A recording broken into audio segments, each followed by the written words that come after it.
Hi everyone, this is Noah Sandler from Mtgo Academy, and today I am excited to bring you my Eternal Masters limited review. So for this review, I'm going to be using the grading system from the Limited Resources podcast, A to F. So A is a top tier pick. There's only a few of them in the set, cards that you're really excited to first pick. B is cards that you are happy to pick. They make for decent first picks. C is for filler, just the average cards you make up, maybe your 23rd card out of your deck. And D is for cards that you want to avoid playing except under extreme circumstances, like if your deck is very specific or in particular matchups and some sideboarding cards.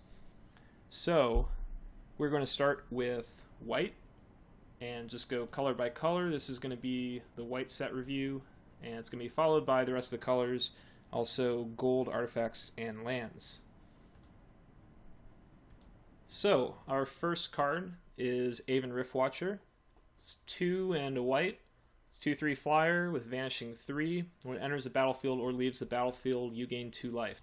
So this is a card that is typically filler, but it varies significantly based on the type of deck that you have and the type of deck that you're facing.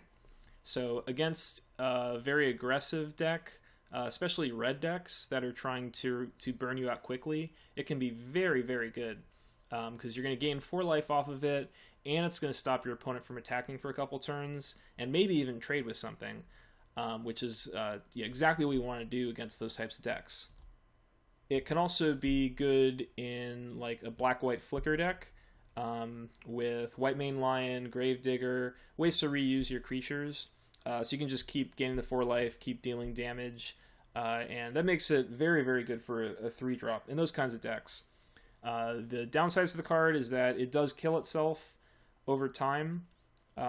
You deal 4 damage and you gain 4 life for 3 mana, and really grindy decks, if you're in a control matchup, that might not actually be that useful. You'd more want to fight for board control, and you're down a card by playing this card. And then in a really aggressive deck like red-white tokens, it's playable, but I think there's going to be better options. Since it does cap out its damage basically at 4, you can pump it with some cards so you get a little more value out of it, but I think it's going to be cut from a lot of decks in the main, but it becomes a great sideboard card, so I'm going to give it a C. Our next card is an exciting one, Balance. 1 and a white, sorcery. Each player chooses a number of lands he or she controls equal to the number of lands controlled by the player who controls it. Wow, that text. Basically, you equalize the number of lands, creatures, and cards in hand in play. So one person ends up sacrificing for each of those card types, unless if you guys have the same amount, then no one sacrifices. So this card's been around for a long time, and people have found out that it is not particularly balanced. It's a very, very powerful card because the player who has it in their hand gets to sculpt the game in such a way that they can get a lot of value out of balance. And the upside on the card is insane. Like, kill 5 creatures, make your opponent sacrifice 2 lands, and discard a card. It's usually not going to be quite that good. Usually you're going to be trading one type of resource for another. So you might have to discard a couple cards in your hand, and your opponent sacrifices a few creatures. There's a lot of ways that the card can play out. But usually you want to play it as a Wrath of God type effect. So it's best in a blue-white control deck where you're not going to be playing too many creatures. You let your opponent flood the board. You play Balance. They sacrifice their whole board, and maybe you discard a couple cards or sack a land or 2. But then you have plenty of time to recover, put stuff on the board, and win the game. Those games are really easy to win. And then your opponent plays a bomb creature in other decks. You can try to trade off your smaller creatures, make bad trades, and then set up for your Balance. There are certain decks where it's not very good. Obviously, decks with lots of token creatures. If you have a lot of creatures in play, Balance becomes pretty weak. So the thing is, though, even in decks where balance might not seem great, it's so powerful in certain situations. Like, you just don't really know what's going to happen in a game of Magic. You can try to plan for a certain scenario to come up, but things don't always go that way, and you're not always the one who has board control, even in a relatively aggressive deck. And having one balance in your deck means that if something goes haywire, suddenly you have this reset button that gives you like a second chance at the game. And then a lot of games you can just be aggressive, you just leave balance in your hand, never cast it, and you win the game anyway. So it's really, really powerful just to have the option to use it. Though it is a kind of card that I actually do cut rarely, but especially in like really aggressive red-white tokens decks, I'd rather just play another like good aggressive creature or another like pump all my creatures spell over playing balance, because it just goes so far against what your game plan is for a deck like that. But even in other aggressive decks like green-white auras, I think you do want balance, just in case if something goes wrong. It's just such a powerful comeback mechanism that you want in your deck. So while a card is insanely powerful, I'm still just going to give it a B+, because it does depend on your deck, and it depends on your opponent's deck, and there is a lot of variance to the card on exactly how good it is, but it's going to have the effect of an A card a lot of the time. So I think it's a very good first pick. And our next card is Ballynock Cohort. It's 2 and a white for a 2/2 first strike, and it gets +1/+1 as long as you control another white creature. So this is above the curve for an aggressive 3-drop if it's a 3/3 first strike, and that's not that hard to do if you're an aggressive white deck. Then, I mean, that's just really strong for 3 mana, and is going to be a card that you're happy to play. Now, in this format, you're typically going to be 2 colors, even in your aggressive decks. So sometimes you're going to be an aggressive white deck, but you're actually not going to have that many white creatures. And then it becomes, it's more marginal if it's just going to be a 2/2 first strike. And I think it is cuttable in some of those decks. And then some white decks are going to be really controlling and just want like late game flyers and lots of removal, card draw. And Cohort is okay in those decks, but it's also not super exciting. It's a decent blocker, but you usually want blockers with bigger toughness. So I'm going to give Cohort a C+. Next card is Benevolent Bodyguard. It's a 1/1 for 1 white. You can sacrifice it to give target creature you control protection from the color of your choice until end of turn. So the body on this card is very weak. You don't want to play a 1/1 for 1. So the ability has to be exceptional if you want to play it. And in the average deck, the ability isn't that great. So it will basically 1 for 1 with one of your opponent's removal spells. They'll use their weakest removal. They have like a ping effect if they have it on the bodyguard, and then they'll use their next removal spell on your other card. So in like a red-white tokens deck, you're not interested in it. Most of your creatures aren't that valuable anyway. But it actually has a pretty important spot in the green-white auras deck, because there you're actually investing a lot of cards into making one big creature. So once you've already invested so much into one creature, you want to protect that creature. And Shelter, Coalition Honor Guard, Benevolent Bodyguard are necessary cards for that kind of deck, so you don't get wrecked by removal easily. So Bodyguard pretty much only playable in that deck, so I'm going to give it a C-. Next card is Calciderm. 2 and 2 white, 5/5 Shroud with Vanishing 4. So after 4 turns, it hits the bin during your upkeep on your 4th turn. And that means that it gets to attack for 15 damage, and usually your opponent will start chumping it. So frequent occurrences, it gets in 10 damage and then kills your opponent's smallest creature. It's also really good with effects that can return it. Like the Black-White Flicker deck, you've got Gravedigger, Whitemane Lion, so you can get the 15 damage in and then do it all over again. I mean, Shroud 5/5 is huge. The creatures in this format, even though it's a really powerful format, the creatures are actually relatively small. So 5/5 is actually mammoth. You can't put auras on it or use pump spells on it, but if it dies, it dies, like, because it's going to die at the end of 4 turns anyway, so you're usually not too disappointed. And I think it's also decent in more mid-range decks, even control decks, because it's an amazing blocker for 4 turns. It's really hard for your opponent to attack through it through the ground, and can get a little damage through. So it's a very powerful card, and yeah, especially in aggressive decks. So I'm going to give it a B. Our next card is an annoying one, Coalition Honor Guard, 3 and a white, 2/4 flag bearer. While choosing targets as a part of casting a spell or activating an ability, your opponent must choose at least one flag bearer on the battlefield if able. So it's very similar to Spellskite. So if your opponent wants to use a removal spell, they have to target the Honor Guard. And that includes things like Firebolt, Flame Jab, ping effects, things that don't actually kill the Honor Guard. And in that sense, it sort of blanks those cards to some extent. I mean, it requires them to Firebolt and flashback a Firebolt to get rid of the Honor Guard. But certain cards like Carbonize, like there's a lot of cards that can't quite finish off Honor Guard. And it's also very exciting against Pacifisms, Face Fetters, because your opponent has to target the Honor Guard, and then it just sits in play. You know, can't attack or block, but now your opponent still has to target all the removal at the Honor Guard. So it's really good against pacifism effects, and then it's really broken against your opponent's like beneficial auras. Basically blanks them. If they want to play an Elephant Guide, they have to target the Honor Guard, so they're not playing Elephant Guide.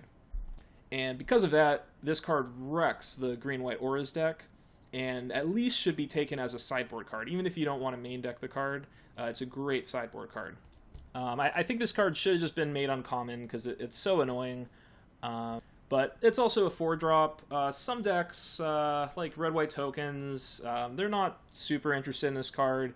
Like it's really good in some matchups. In other matchups, it's just decent. So I'm going to give it a B-. Next card, 8.5 tails, 2 white, 2/2, legendary creature. You can pay 1 and a white to give a permanent you control protection from white until end of turn, and you can pay 1 to make a spell or permanent become white until end of turn. So for starters, it's a 2/2 for 2, which is decent stats, and you can basically pay 3 mana to give one of your permanents protection from one creature or one spell. So you can counter a removal spell for 3 mana. So your opponent's not going to cast removal if you have 3 mana up, and it makes blocking difficult for your opponent. And then once you get up to 6 mana, you can use this ability and then still leave 3 up to, say, protect 8.5 tails from removal. And in really late game, if you have 9 mana, and you don't even need 9 mana because you can make one of your opponent's creatures white. Then you can give 2 of your creatures pro-white, and then both of them become unblockable. So it can finish out games too, and that's a lot of power for a 2/2 for 2, which is already good. So the fact that it's not only a good early game card, but a really good late game card, even better in the late game, makes this a pretty high pick. So I'm going to give it a B+. And our next card, Elite Vanguard, 1 white, it's a 2/1. So on turn 1, this card is pretty strong, especially on the play, and it just gives you good initiative, and you follow it up, curve out, 1-drop, 2-drop, 3-drop, 4-drop, usually wins the game. So if you're a very aggressive deck, I think mostly the red-white tokens deck is where this fits best. But in other decks, it gets outclassed easily. There's stuff like Giant Tortoise, Nausea, like after board, especially if you're going second, just starts to get weaker. But I think it's mostly good in the red-white token stack where it's a solid role player. But I don't like it too much elsewhere because it's really easy to just be a down a card once the 2/1's body is outclassed. So I'm going to give it a C-, but most of the value there is for the red-white deck. And our next card is Enlightened Tutor, 1 white, instant, and you search your library for an artifact or enchantment card, reveal it, shuffle your library, and put that card on top. So I think tutors are typically overrated because when you cast them, you are automatically down a card, and you're also down a bit of initiative in that you have to play them one turn. So you got to use mana on one turn, and then you have to use mana the next turn to actually play the card. And the card ends up costing one more and being down a card. So, like, you really have to have some serious payoff for the tutor to be worth it. And, like, if you just have a Face Fetters in your deck, maybe you've already drawn the Face Fetters, and now the tutor becomes a lot weaker. And, even if you tutor for Fetters, you're still down a card, and you've now paid 5 mana for that Fetters, which is just not that good. Where tutors become good in Limited is if you have some really insane cards to get with them. And in this format, there are actually some really insane enchantments. There's Control Magic, Glare of Subdual, Goblin Trenches, Face Fetters, like Pacifism. You can throw these cards that are just decent removal spells on top of some already bomby cards. You can search for the shrine that you need. If you're playing Enchantress, you can draw a card off the card that you tutor for, so you're actually not down a card. So in some decks, Enlightened Tutor is actually going to be quite good. But I think in general people will overrate it a bit and play it just because they have a couple targets, wanting the flexibility. But the flexibility doesn't mean too much if you have to lose a card every time you do it. So I'm going to give Enlightened Tutor a C. Next up, we have Face Fetters, 3 and a white aura. Enchant permanent. When it enters the battlefield, you gain 4 life. And the enchant permanent can't attack, block, use its activated abilities unless they're mana abilities. So this is a premium removal spell. It completely neutralizes any creature. Big attacking creatures or utility creatures. But it could also be used on planeswalkers. There's a few of those. Certain cards like Glare of Subdual.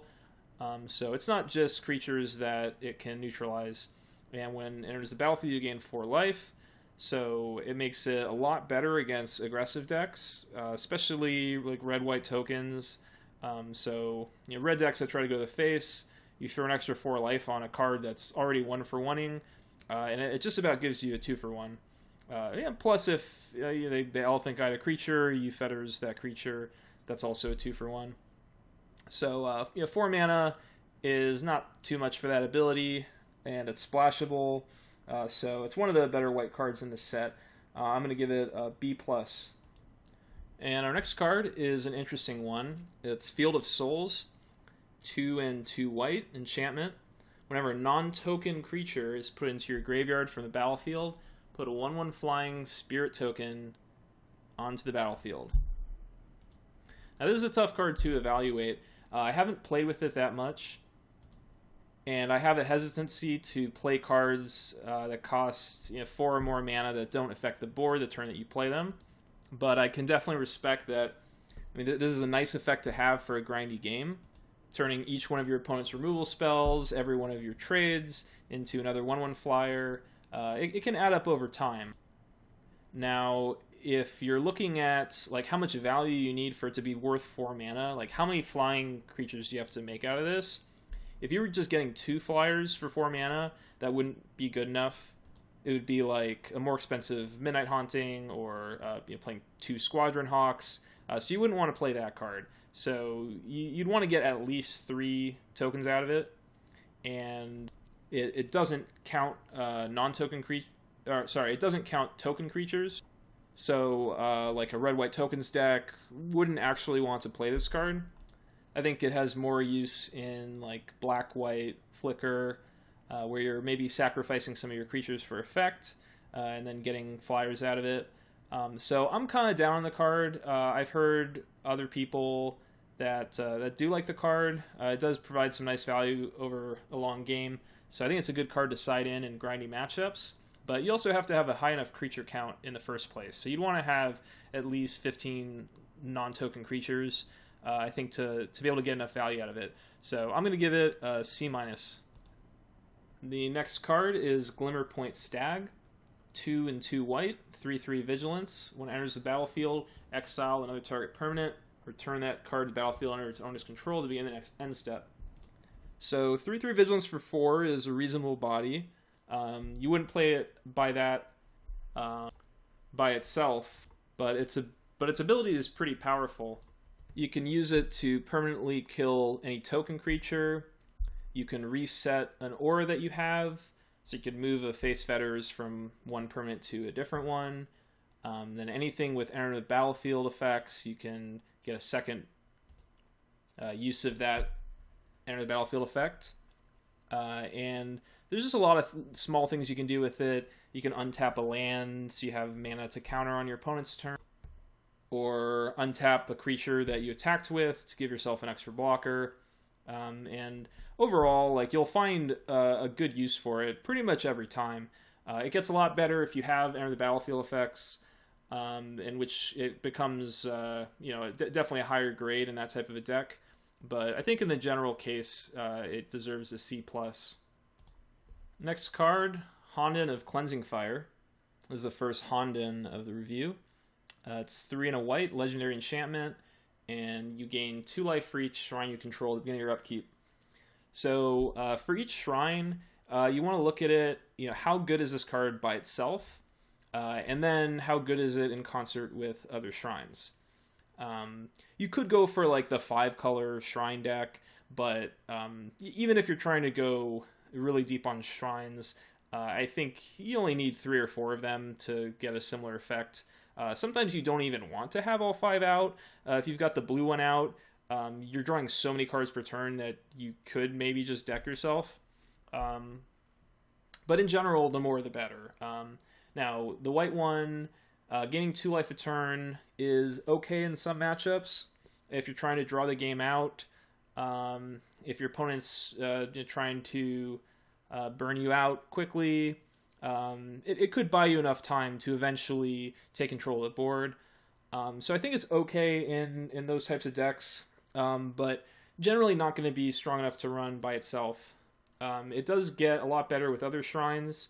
Once you're getting 4 life a turn, that's a pretty big deal. And if you have that going for a period of turns where you have the board stabilized, you're going to gain so much life that it can be hard for your opponent to ever actually finish you off. Especially if you have another shrine going that gives you some card advantage, because all the other shrines have the potential to give you card advantage. So you combine that with a life gain one. I think this is a pretty solid one to have as one of your 2 shrines. So overall, I'm going to give it a C+. And the next card is Humble. 1 and a white, instant. Until on a turn, target creature loses all abilities and becomes 0/1. So this can be a terminate effect. So 2 mana, kill target creature in best case scenario. Actually, there is a better case scenario. If it's a creature that has like a Leaves playability, like for example, a Dead Bridge Shaman, a 3/1, when it dies, the opponent discards a card. If you humble it, it'll die and you won't get the death penalty. So sometimes it's even better than that. But the downside is that you actually have to set up a combat for this to happen. It does mean, like, Humble makes the creature lose evasion, so any ground creature that deals damage would be sufficient enough to take out an attacking creature that you humble, but it still allows your opponent to play combat tricks of their own to remove the creature that you block with, and so there definitely are ways to counter Humble. So it does become a little bit situational. And so I value it a little lower than it might seem, but certainly in some matchups, I think it goes pretty well in the tokens decks, because you've got plenty of 1/1s, and it helps you remove a blocker. So if they play a large blocker, you attack with all your 1/1s, and you humble the creature that they block with. But I think the difficulty in setting it up definitely makes it lose some value. And so I'm dropping it to a C+. The next card is Intangible Virtue. 1 and a white, enchantment. Creature tokens you control get +1/+1 and have vigilance. So I'm personally not a big fan of this card. I have seen some people who like this card a lot. Obviously, you're going to play it in your tokens deck, and generally that's just going to be red-white tokens, because red and white have the most token-making cards. There are some in other colors, but it's pretty much going to be for red-white. That said, I think the card can work well in that deck, but it's not my preferred pump spell. I prefer Rally the Peasants or Orcish Oriflamme. Because while you are going wide and making lots of tokens, I think you want cards that can actually pump all of your creatures. And, unless if you can actually reliably get 18 cards that make tokens in your deck, you're going to have a lot of creatures that don't get pumped by Virtue. And you got to think, it's going to cost you one card. How much value do you need to get out of this card to make it worthwhile? If you play a Raised Alarm and you play Intangible Virtue, you've spent 4 mana and 2 cards to make 2 2/2s. That's not that great. And that's assuming you actually get that combo. There will be some games where maybe your opponent just kills off your tokens early, you draw Virtue late. There is the chance that it becomes a dead card. And the tokens tend to be 1/1s to begin with, so you're making them into 2/2s. If your opponent has a 3/3, then it hasn't actually accomplished too much. Increasing the toughness on your tokens, I think the biggest value for it, and where I think Virtue actually could be pretty good, is for sideboard games. So your opponent sides in Nausea, Zealous Persecution. The Intangible Virtue just makes sure that none of them ever die to those types of effects, while also giving them a little extra power.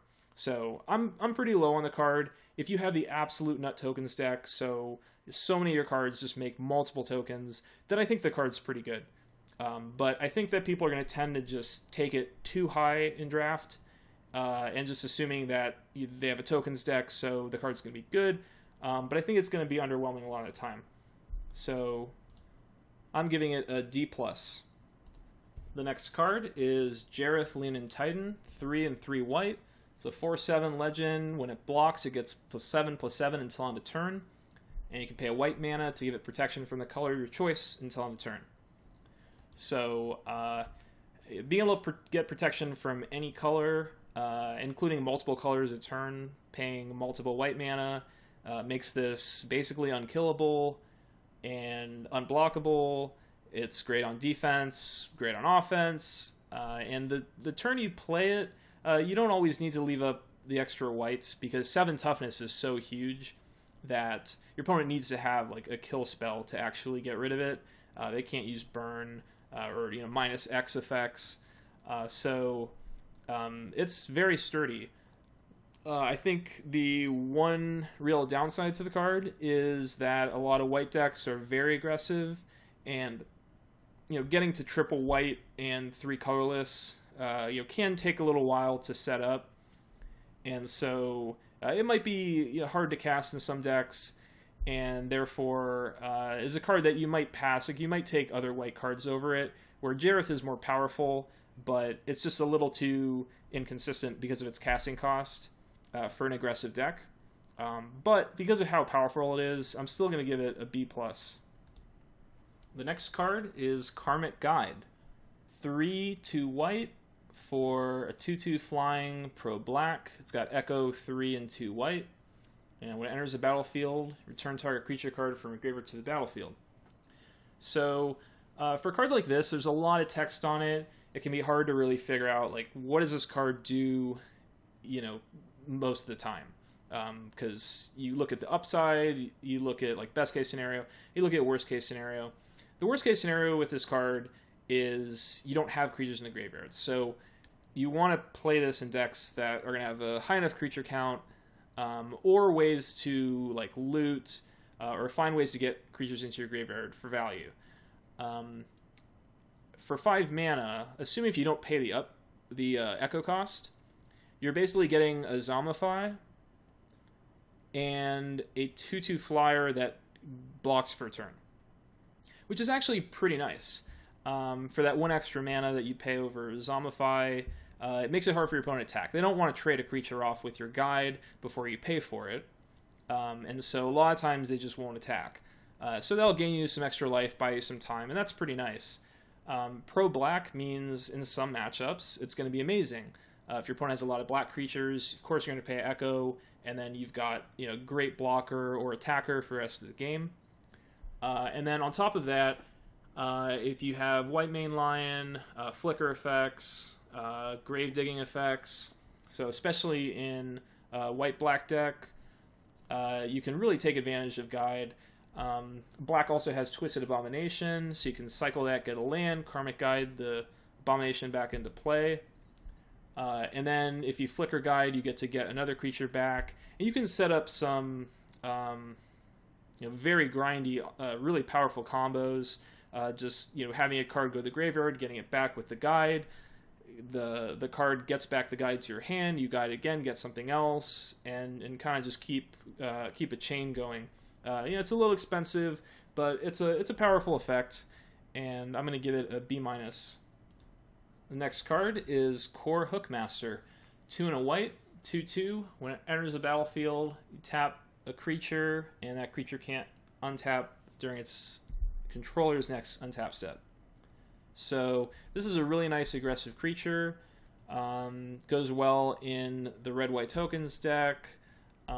Any white aggressive deck where you're trying to attack through, get damage through, this just removes a blocker for 2 turns, and that can equal a lot of damage.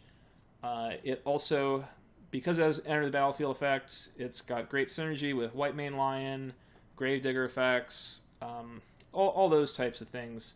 It's okay in control decks. In the most controlling decks, you probably wouldn't want to play it, but it does stop one of your opponent's attackers for a turn and then give you a reasonable blocker, which isn't quite as good as Mana War, but in some situations it'll have a similar effect when you're playing defense. So it's a very solid card, and one that you're going to play most of the time in your white decks, and I'm going to give it a C+. Next card is Mesa Enchantress. 1 and 2 white, 0/2. Whenever you cast an enchantment spell, you may draw a card. So this is a pretty hard card to put a grade on because it's completely useless in most decks and even most white decks. But if you are the Enchantress deck, usually green-white with some splashes, maybe for some Hondens, then the card is quite good. Even in that deck, it's not like a crazy bomb. It's got 2 toughness, so it is killable, and the double white can be a little difficult because you really want to get this card out before you play all your other enchantments. So it's not something that you could play on like turn 8 or 9 and be happy about. And remember, you need to compare these cards to something like a Divination. If you pay 3 mana, you expect to get about 2 cards out of it.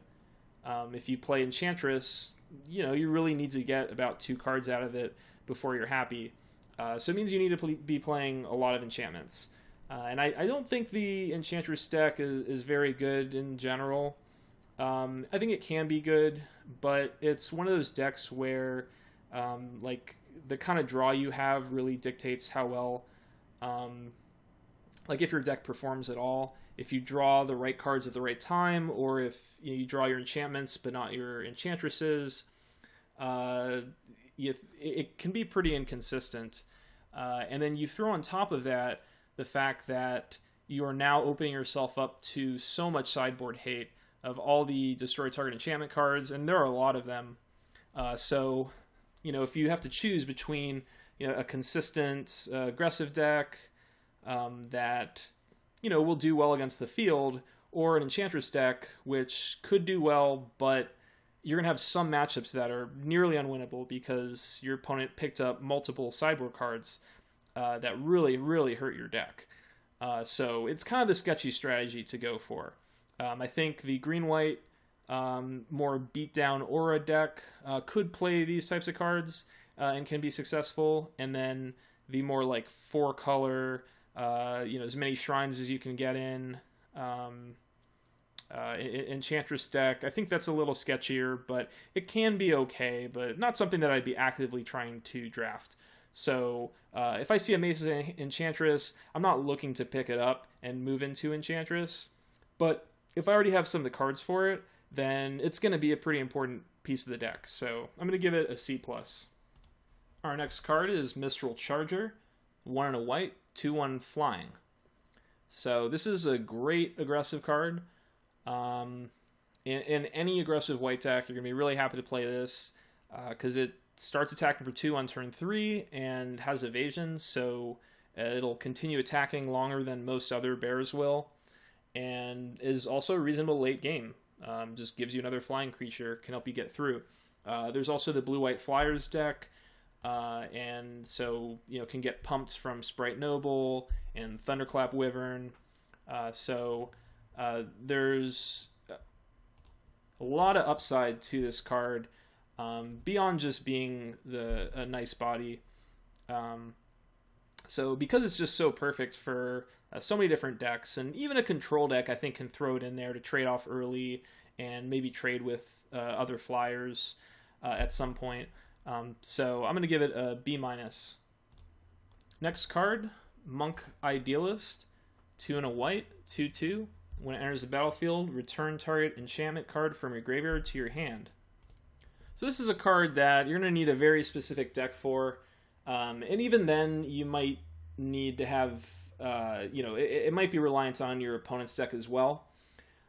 So enchantments don't tend to just fall into the graveyard. So something like a Pacifism tends to just stick on the creature. Typically they go to the graveyard because you had an aura like an Elephant Guide, and then that creature died. You can use Idealist to get the guide back. And that's really nice value if you can pull that off. It can be okay in Enchantress decks, but again, I feel like if you're playing Hondens and Pacifism type effects to get the Enchantress theme going, you're not really expecting them to hit the graveyard. So the card's a bit inconsistent, but if you think your opponent is going to be siding in, more enchantment removal, then it's definitely a card that you want. And if you've got really important enchantments like Control Magic, Glare of Subdual, then protecting them, from counters, that becomes more important. But not a card I'd really want to main deck, even in a deck that is running a decent number of enchantments. So I'm going to give it a D+. Next card is Mother of Runes, 1 white, 1/1, tap it, target creature you control gains protection from the color of your choice until end of turn. So this card is very, very powerful. For a 1/1 for 1 mana, those stats aren't that great, but if you get this on turn 1, and it's good at any turn in the game, you basically don't ever attack with it. You just leave it up, and your opponent can never just tap out for a removal spell because you'll just give protection to that creature. So it forces your opponent to have 2 removal spells in 1 turn, or maybe use 1 at the end of your turn and then use 1 on their turn. So Mother Runes in that case can get not just a 2-for-1, but a 2-for-1 where you're hitting 2 removal spells, which are, those are good cards to hit. It's not just like a Mind Rot, your opponent's discarding 2 cards. Mother Runes is going to take out good cards from your opponent.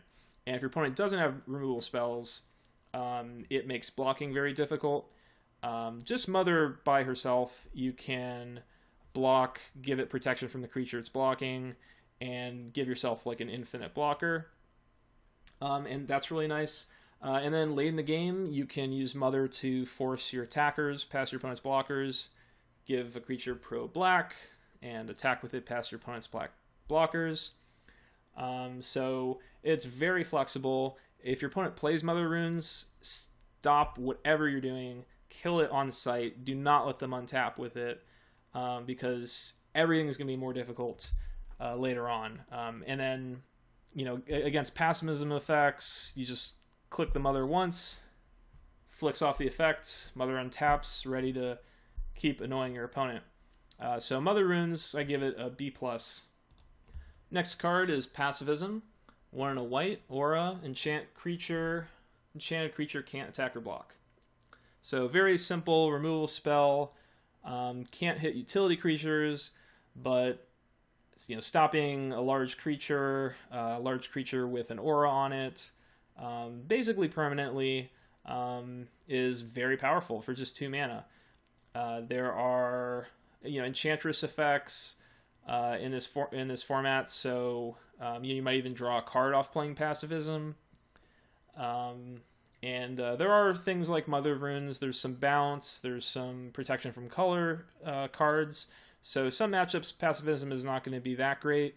But even in the matchups where your opponent has those cards, you frequently will still leave it in. It's just that powerful, and will usually require a 1-for-1 to remove it, and you're fine with that. Maybe I have it as the best common for white, and I'm going to give it a B. Next card is Raise the Alarm. 1 and a white, instant. Put 2/1/1 white soldier creature tokens onto the battlefield. So by itself, it's okay value. You're getting 2 power, 2 toughness for 2 mana, and that's a fair deal if you're an aggressive deck. But where it really shines is in the red-white tokens deck, because you're going to play Rally the Peasants, Orcish Oriflamme. Maybe some of you will play Intangible Virtue. So you're going to be getting more value out of these tokens. And that makes it quite a good card. For those decks, it's just all about flooding the board with tokens. So using 1 card to make more than 1 creature, and then giving all of your creatures a bonus, is how that deck wins. And Raise the Alarm does a good job of doing that. So it's a pretty high pick in those decks. In other decks, just your average white deck, it does give you flash creatures. Sometimes your opponent will attack with 2/2/1s, and you get to take both of them out with your Raise the Alarm. That can be really powerful. So it's also nice against the red-white tokens deck. But it's not a card that you have to play in just your average white deck. So it's more for the token-based decks. So I'm going to give Raise the Alarm a C+. And going along with Raise the Alarm is Rally the Peasants. 2 and a white, instant. Creatures you controlled get +2/+0 until end of turn, and flash back for 2 and a red. So I don't like this card in non-red-white tokens decks.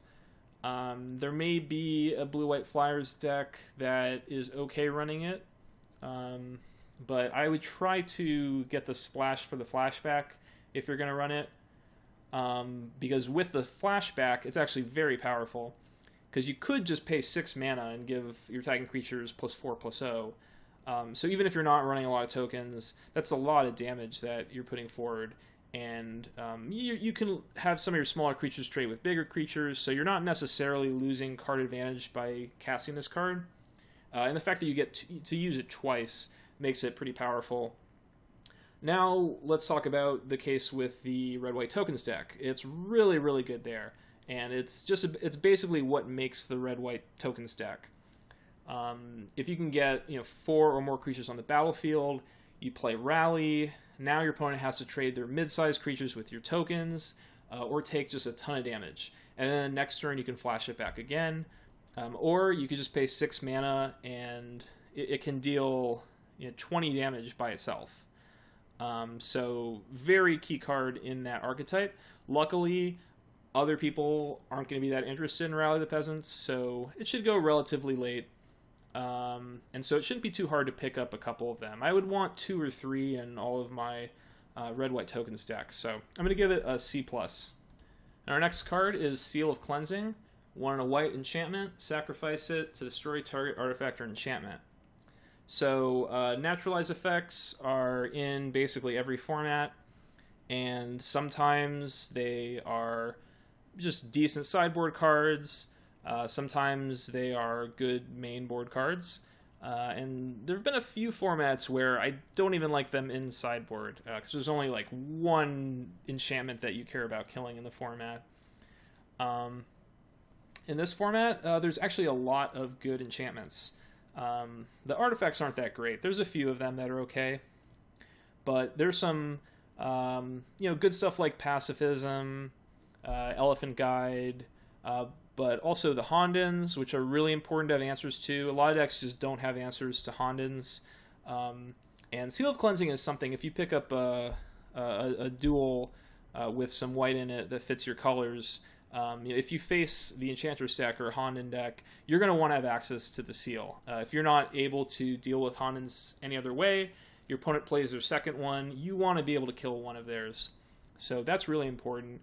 But then there's also Control Magic, Glare of Subdual, Goblin Trenches, some really, really powerful cards, Armadillo Cloak, and if your opponent has one of those, it's really important to have an answer.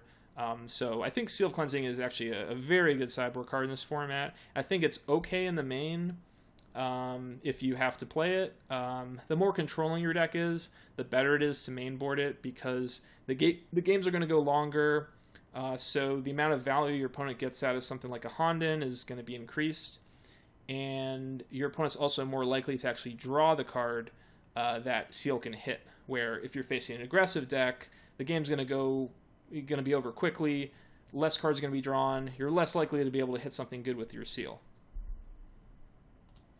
So because it's a great sideboard card, but not something that you typically want to main deck, I'm going to give Seal of Cleansing a C-. Next card, Second Thoughts. 4 and a white, instant, exile target attacking creature, draw a card. So if you cast this on your opponent's best creature, like their biggest creature they're attacking with, it's got evasion, you kill it, it gets exiled, so they can't get it back with Gravedigger, and you draw a card. And that's really, really good. And it's worth paying 5 mana for. Now, if your opponent is going to play around Second Thoughts, that could be kind of sketchy. If they see that you have 5 mana up, and they have other options, they can just play a creature and pass, then the card definitely gets worse. If you're an aggressive deck, you probably don't want Second Thoughts because it's such a controlling card. You want to be on the defensive where your opponent's the one attacking with the good creatures. But if they have a bunch of creatures out, Second Thoughts might not be enough just to remove one. So it's a card that you want to have one of. Probably not more than one, maybe 2 in a control deck. But for any deck that you're trying to make the game go longer, or if you're short on removal to deal with some large threats, then Second Thoughts is a card that you want. And I'm going to give it a C+. Serra Angel, 3 and 2 white, 4/4 flying, vigilance. So yeah, the stats on this card are great. Having vigilance, flying, and 4/4 body, they all work really well together. So, I mean, this just attacks through just about anything, and it also makes it hard for your opponent to attack into it. So it's a great card for races. And yeah, just a really strong card. It dodges a good amount of the removal in the format. Like Carbonize needs 2 uses out of Firebolt to kill it. So yeah, it's a great finisher, and I'm going to give it a B+. Shelter, 1 and a white, instant, target creature you control gains protection from the color of your choice until on a turn, draw a card. So if your opponent uses a removal spell on your creature, you play Shelter, you 1-for-1 with the removal spell, plus you draw a card. So it gives you a 2-for-1 for just 2 mana. So that's really nice. And so you're hoping for a situation like that. It's also great if you have 2 creatures that are going to trade in combat, you get a 2-for-1. If your opponent uses like a pump spell in combat and you Shelter, just to protect your creature, you get a 2-for-1. And if you are playing Elephant Guide, if you're the green-white Auras deck, you really need to protect your Aura'd creatures since you've invested multiple cards into them. So Shelter goes up a lot and is a very key card in those decks. But any decks that have just creatures that are you've invested a good amount of mana into and you want to protect, then Shelter is going to be a good card in those decks. So red-white tokens probably doesn't want to run Shelter because each one of your tokens is not even worth a full card. So it doesn't even feel like a 2-for-1 when you protect the token to draw a card. But other white decks, as long as you're not just running like 6 creatures, Shelter is going to be a good card in them. And I'm going to give it a C+. Next card is Soulcatcher, 1 and a white, 1/1 flying. Whenever a creature with flying dies, put a +1/+1 counter on it. So It starts as a 1/1 flyer for 2, which is pretty bad by itself. They usually cost 1, and that's not even good.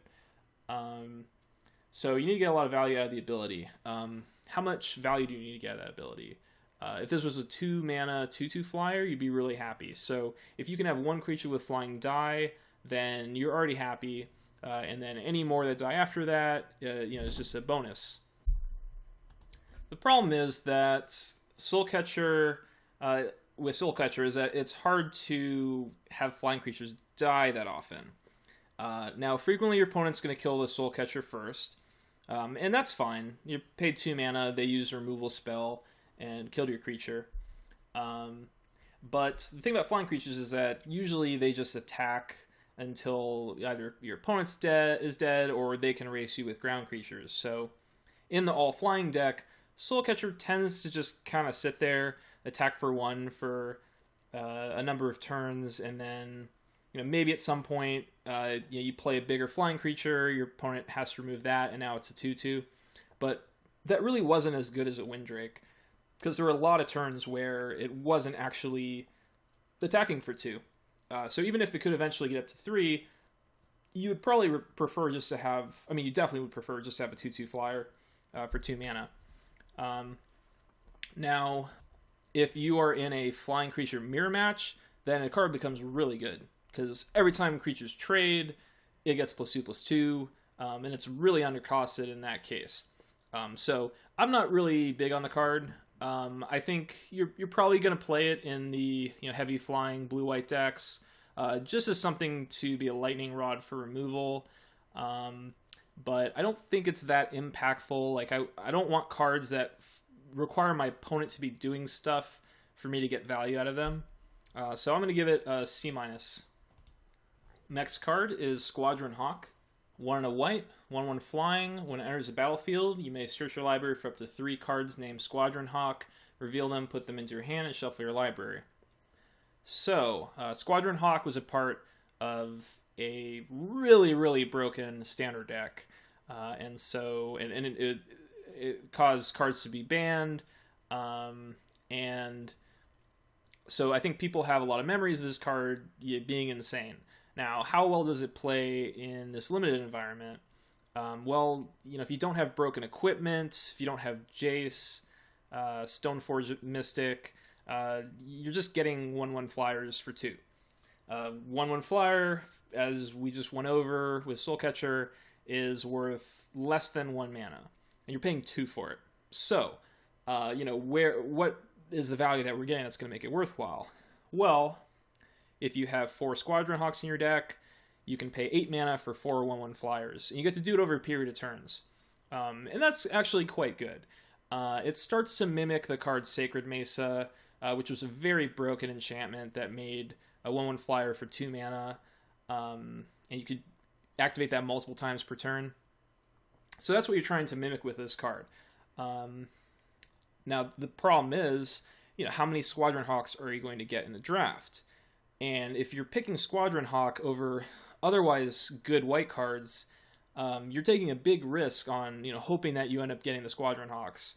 And then even if you end up seeing them, now you have to take these other Squadron Hawks over other good cards that you could be playing in your deck. So there's a big opportunity cost to picking Squadron Hawks in order to make it good enough, so you're happy with it. There are some matchups where Squadron Hawk is really good.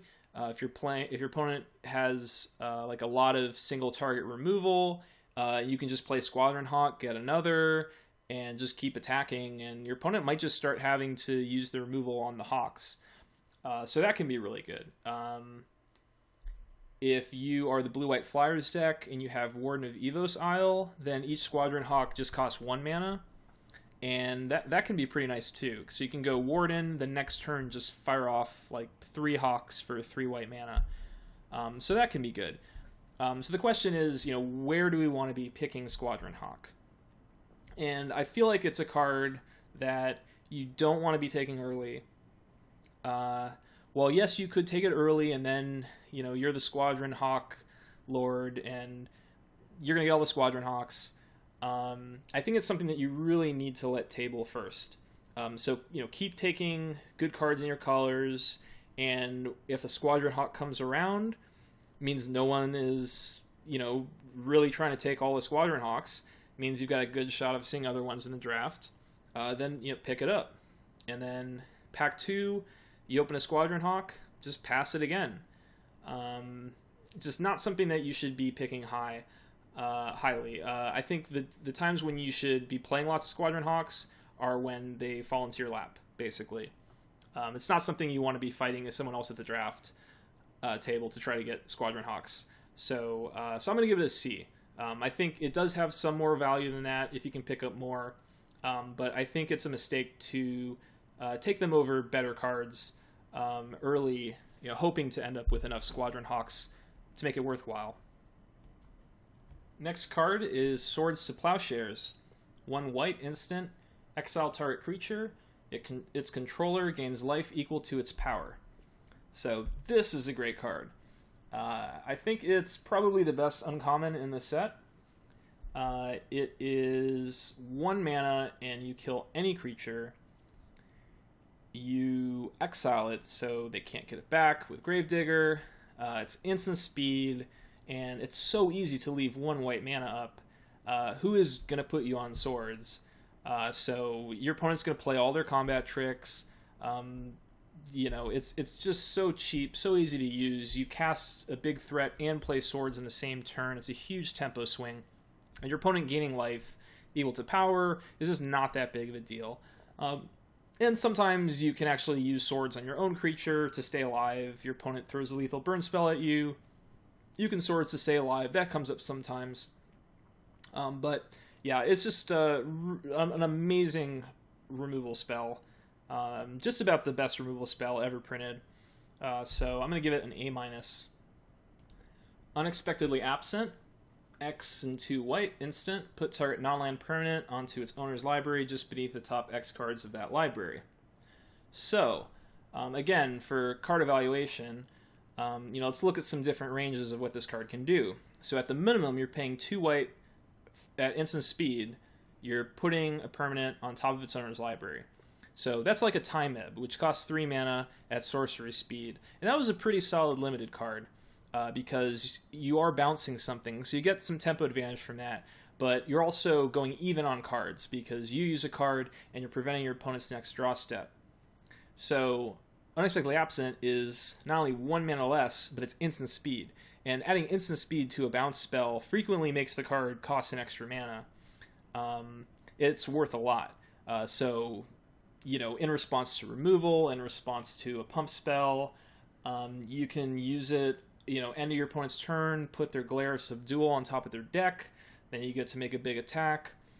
So there's a lot of cool things you can do with it, like very flexible, very cheap. Then you have the added benefit of being able to pay X. So if you have a lot of mana and they have a really, important permanent, you can basically kill it. So you put it 3 or 4 cards down, and hopefully you can kill them before they draw it again. Or if they draw it again, maybe you have a counter now. You have enough pressure on the board where it's not as good as it used to, as it would have been, and then you can win the game that way. And then you can also just use it on your own permanent. Just pay 2 mana if your opponent kills something that you have, and it's a really good permanent like a Visara. Yeah, it's worth losing a card off the top of your deck in order to draw a Visara next turn. So very flexible card. Not super powerful, but I think the flexibility makes it worth a B. And our next card is Wall of Omens. 1 and a white, 0/4 defender. When it enters the battlefield, draw a card. So for 2 mana, you draw a card. So it's like cycling a card. And you get an 0/4 wall out of it.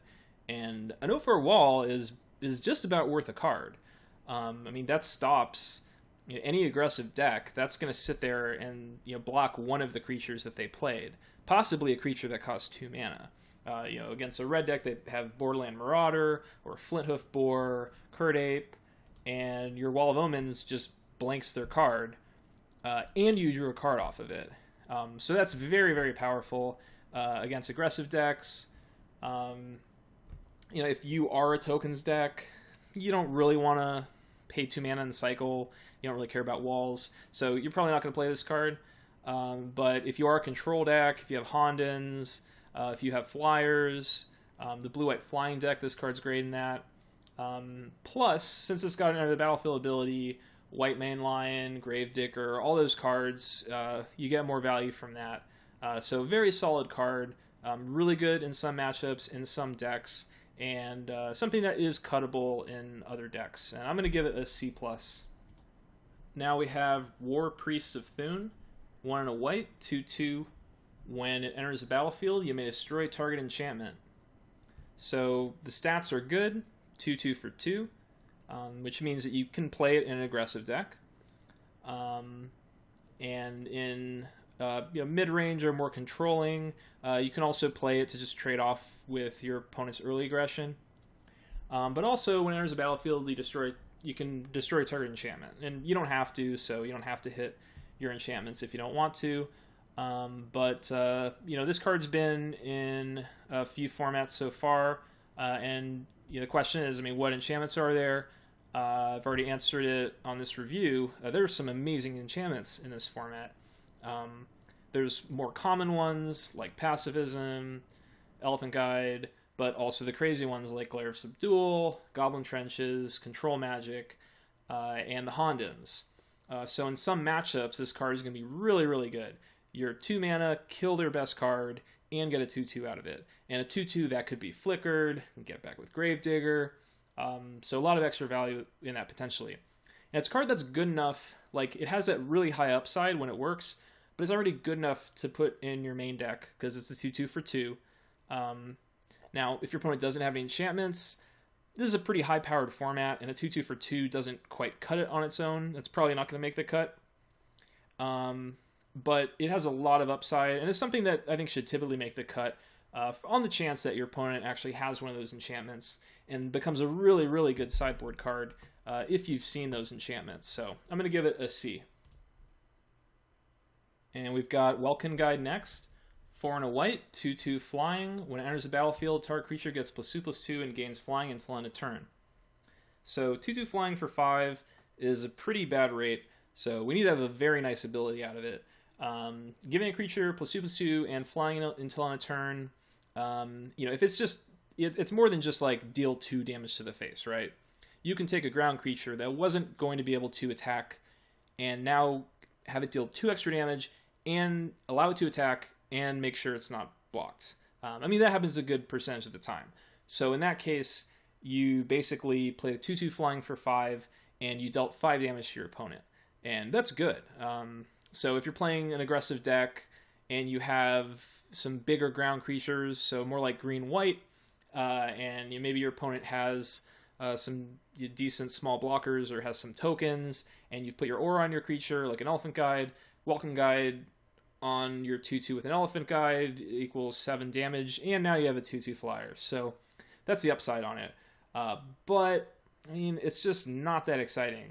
2/2 for 5 is just so overcosted, and the ability basically only gives you damage to your opponent's face, so it's not really worthwhile in a control deck. And as a 5-drop in an aggressive deck, you're not going to even run that many 5-drops. And it's not a premier one.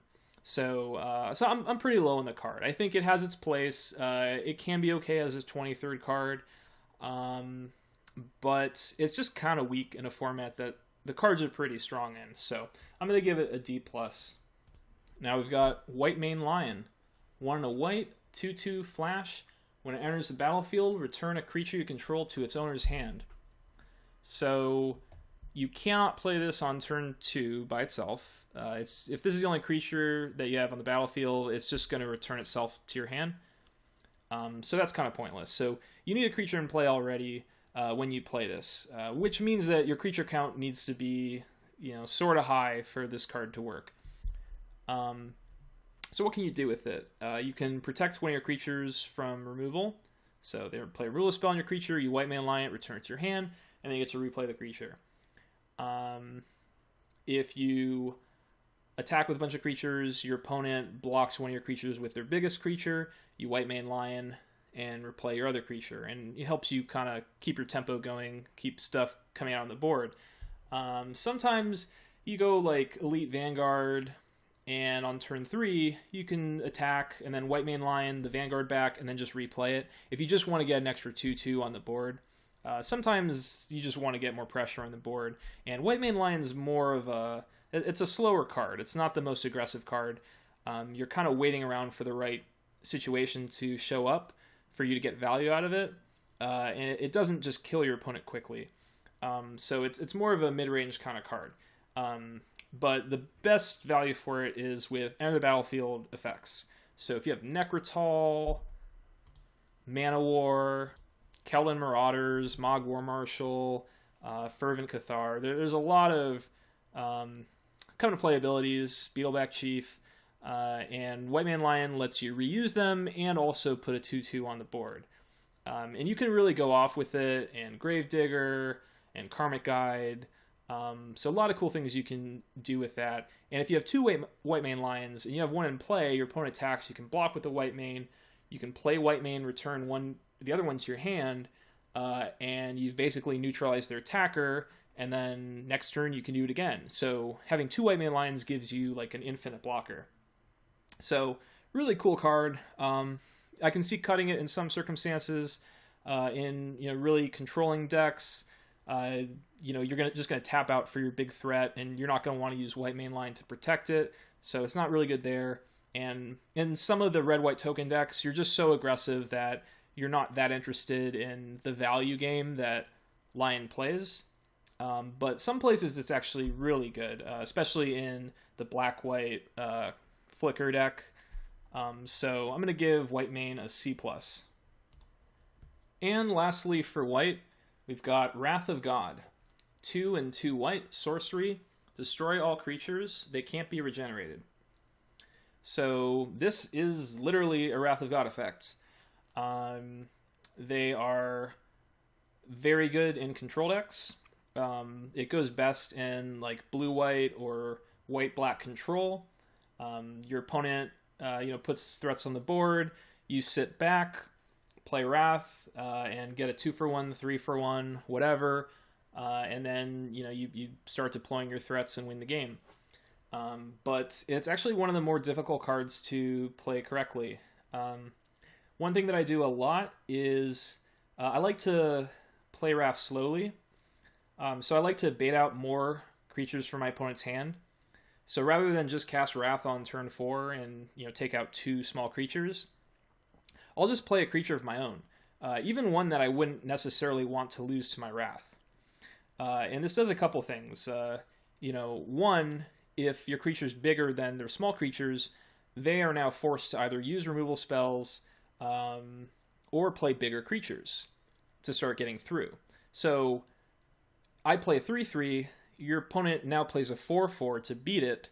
I've just induced a bigger creature in my opponent's hand, and so I'm still winning when I play the Wrath, because I just got a 4/4 for my 3/3. And there's a lot of little plays you can do like that, where you want to keep committing to the board with your Wrath in your hand, so that your opponent feels comfortable to continue committing. And the more cards you can play, like Hondens, to give you a little bit of value, cards like Wall of Omens that recover their value and leave a wall on the board, forces your opponent to keep putting more threats on the board. And also having cards like Gravedigger left in your hand, so you can still play a pretty big threat and force your opponent to deal with it, and then once they get the board back, you can Wrath the God, Gravedig back the big threat, and then play that. So there's a lot of cool things you can do with Wrath of God. It's one of the more skill-testing cards in the game. It's also just really powerful sometimes. You draw it. It gives you outs to situations that no other card could get you out of, where your opponent has a big advantage on the board. They've really snowballed, and the only thing that'll get you out of it is destroying everything with Wrath. So it's a really high pick. It is cuttable in some really aggressive decks. You're not going to want to play it in your red-white tokens deck. If they end up getting the board against you, just give up in that case. I'd rather play another pump spell or another creature. But in decks, even ones like the green-white Auras deck, kind of mid-range decks that actually play a heavy creature count, I think Wrath of God is still a very good card. You just have to play it right. So you just want to keep every single turn, be considering the Wrath, playing out just enough so your opponent's not going to know that you have it. You don't want to be too obvious about it. And there are a lot of board clears in this format, so I think people over time will be considering them. So don't be too obvious about it. Throw out a couple pieces of bait to get them to invest more to the board. But yeah, it's still really valuable in those situations. And then it's insane in a control deck that's like creatureless. So I'm going to give Wrath of God an A-.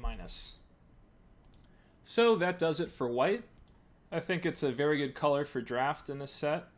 There are a lot of good commons and, good uncommons, a couple A-quality rares, mythics. White can be aggressive, it can be controlling, there's a lot of synergy cards, and I think white goes well with every other color, which is not the case for all color pairs in this format. I think green-white is probably the sketchiest. So I think it's the color pair that has the highest chance of your deck just failing, especially if you're trying to go for the Enchantress theme, which could be pretty risky if you don't get the right cards together. But I think blue-white flyers is going to be very consistent. The white-red tokens might be the most powerful deck from just kind of pure speed. Seems really hard to stop. And then white-black, kind of the synergy deck with all the comes in play abilities, Gravedigger effects. I think that's a really good grindy deck. So I like where white is in this format, and I wouldn't mind first picking white cards in this format. So next review is going to be blue, and I'm going to continue on with the rest of the colors as well as gold, artifacts, and lands. So thank you for listening, and I'll see you next time.